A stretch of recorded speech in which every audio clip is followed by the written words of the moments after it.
Hello there, and welcome back to War Thunder. Today I want to talk about how to earn silver lines in Tank RB with Tanks Exclusive.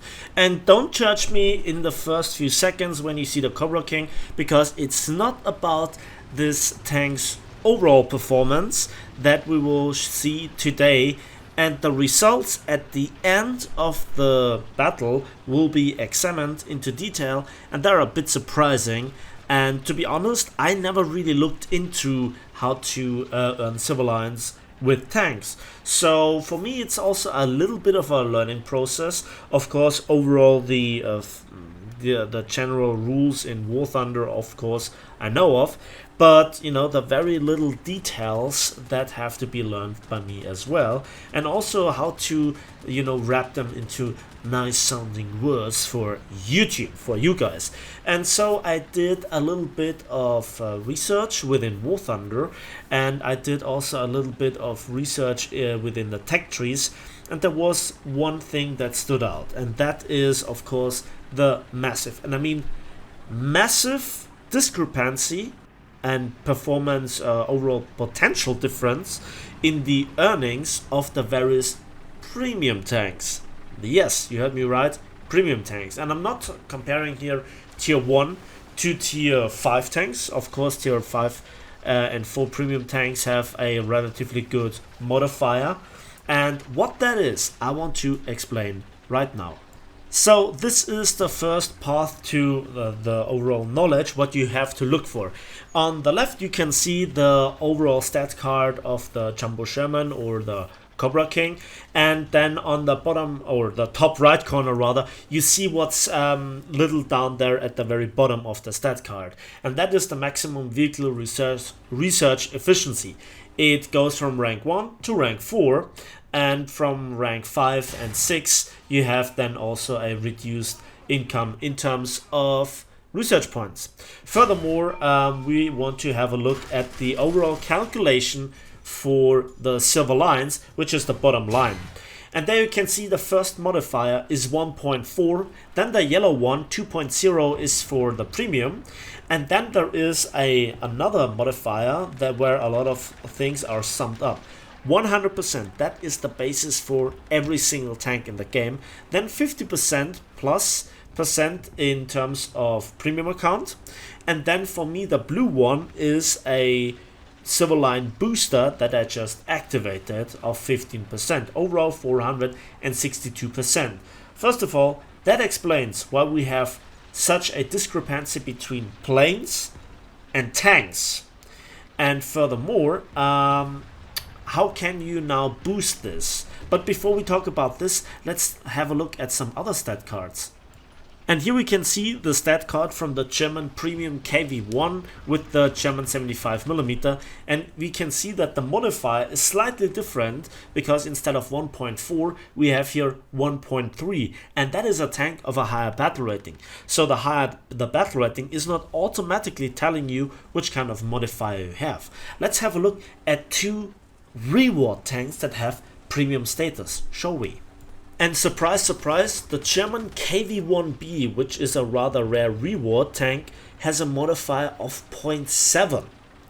And 0.7 is half of what you get for the Cobra King, or also its battle rating equivalent in the German tech tree that you can purchase, the Befehlspanzer 4, which has also a modifier of 1.4. So you must do double the work in the KV1B to get the same amount of silver line reward according to this calculation than you have to do with the premium Panzer 4.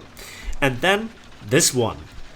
And this is the Packwagen, and that is from last year's summer event, the reward tank, and it has a modifier of 0.8 times 2 times 100 plus 50 plus 15. So that means that the Packwagen, as good as it is, doesn't really bring you all that much income. Even if you use it in an up tier, and let's say you earn 10% more because you kill higher tier tanks, that would be the equivalent of a modifier of nearly 0.9. So why do I make this calculations? Well, you need to find a premium tank if you go for Silver Lion Hunt and you're willing to pay a little bit for the overall for having a rather low tiered, relatively cheap premium tank, you need to look at the modifier, not the overall performance. And so it's a compromise of performance, Silver Lion modifier, the armor, the mobility, the gun. And for the Americans, I think the Jumbo's German, or the Cobra King as it is known, is a rather safe pick. So that is the first part of the discussion. The second part I also talked excessively about when it comes to boosters, how they actually work out. So boosters make a difference, but the difference is more feelable for non-premium players, but the overall more income is still there for the premium players, of course, because plus 50% on that one modifier. That is the importance, and you just have to calculate it through for yourself. If you apply a 150% booster, you get then double the income according to the overall calculation. So, and then we come to further two interesting parts where I will not show you now any pictures, but I talked about this quite a lot, and that is that there are orders, and there are various different orders, and you have to think about them if they are good for tank RB or air RB. And so the anti-mech order, it gives a ×3 multiplier to the vessels or to the vehicles that you destroy within a frame of 5 minutes, and that can earn you quite a lot of silver lines. If you want to see what the excessive amount can be for the equivalent in air RB, you might watch my recent video how to make insane amount of silver lines in in air RB. Then Blind Hunt and Avenger, don't use them, they are for air RB, and Be the Best, Domination, or Jack of all trades. They give additional 15,000 silver lines, not per kill, but overall, regardless of how big your silver line booster is or if you have premium or not. They are just plus 15,000. So you have to look at this. Then we come to the wagers, and there are quite a lot of wagers, and there are the Destroy 5 units wager, which is just equal to 3 tanks or planes in tank RB, because there's a multiplier for RB. Then furthermore we have the Battle Victory wager that I talked about in the aircraft video. Then we have also, which is very interesting, the Best Squad wager, which gives you, after 10 successful battles of being the best squad, you don't have to survive, you don't have to win, an additional half a million silver lines, 500,000 silver lines. There are quite some more wagers. Wingman wager might be one, and also Hero of the Sky, Thunderer wager, or Destroy 10 unit wagers. So this is all in the realms of being possible, and you have to combine them. They are mostly sitting unused there in your inventory, and they overall give you a nice boost. So this is the message. But what is actually what? What do you have to do in a battle? And now the commentary on the video begins. Of course, as we said before, you can't just simply drive around and kill every single player that you see. But that's not always easy if you're in an up tier, or if you are in a stock tank because you don't use a premium tank, and you just want to play for the modules and the better shells, better mobility and all those things. Well, even a kill assist pays off, but of course not nearly as much as a kill, especially if you use the appropriate wagers and orders, that is. So I think to not buy here the kitten in the sack, as we say in Germany, you have to cap, and you have to cap a lot.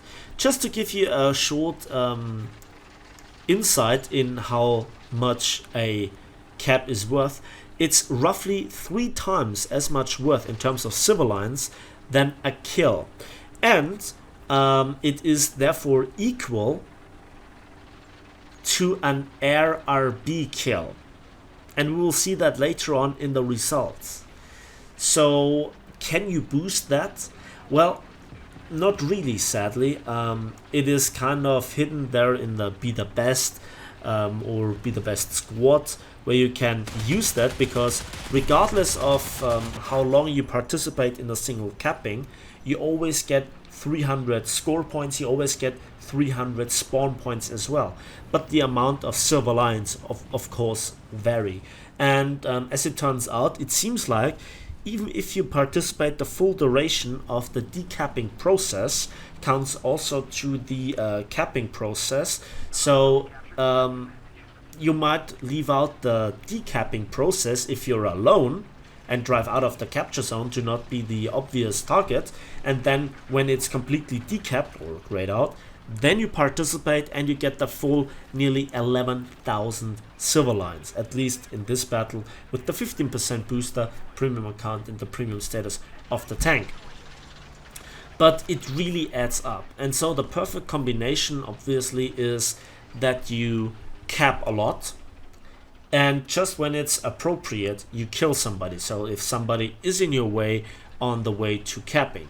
But capping is a very risky process. You give your position away to enemy tanks, you give your position away to also enemy planes, and it is very well predictable where to use an artillery strike on. So capping is also very, very dangerous, and so I very often played around the capture zones. I just capped them when they were safe. In this battle everything played out together. It was actually the very first battle in this tank in the process of figuring out what is what. So you might see some other videos where I then use actual big silverline boosters, where I also use maybe some squad gameplay, which I did not very often use on this channel. Oh, and we killed somebody with the 50 cal power on the move, another potato truck. Of course, low tier tanks do not give that much income as high tier tanks, and I think there is also a difference between killing a AAA or an SBA and a heavy tank. Again, how much I have to figure it out precisely, if there are no boosters activated, if I look at the various different tiers, the difference in tier, the difference in battle rating, the difference in type of vehicle. I don't know what is completely implemented. I have to talk to certain people that are really deep into that to then bring the information onto you next time. I know currently I'm talking a lot about silver lines, but as I mentioned, next patch 1.81, will be very expensive if you want to get everything immediately, regardless of the spawn of the research point costs. We're talking here about the pure cost of purchasing the high tier tanks and the high tier planes and the helicopters to get them into a crew, and also at least a expert qualification. So I currently have, 129 million silver lines, and I think that is quite a lot. That is good enough to at least get not broken. You have to see, I also have to think about the ships coming in, the navies coming in the future a lot, and I think Gaijin will really focus in the next few months and years on high tier stuff. It's just where they earn insane amounts of money, and where you also lose quite a lot of silver lines if you don't have a very perfect game. It's always very funny when we talk about the comment section of certain videos, because people say, oh, you're a noob if you lose money, you just have to kill 3 to 4 tanks and not get killed. Well, there is one problem. There are not enough kills on the battlefields for everybody to break even, especially if they don't use a premium account. And as much as I recommend a premium account, many people just either can't afford them in the first place, or they just want to play it for a few battles per week. And of course then a premium account is not really worth it. So everybody can come up with any sorts of arguments because of his different position and situation, of course. So I think what we have to sum up is that you not just have to max your earnings in terms of battle performance, you know, especially capping. And then on second place is killing, especially on tanks and planes, of course. Kill assists, and if you manage to survive, you get the medals, and even absorbing hits gives a bit of a bonus.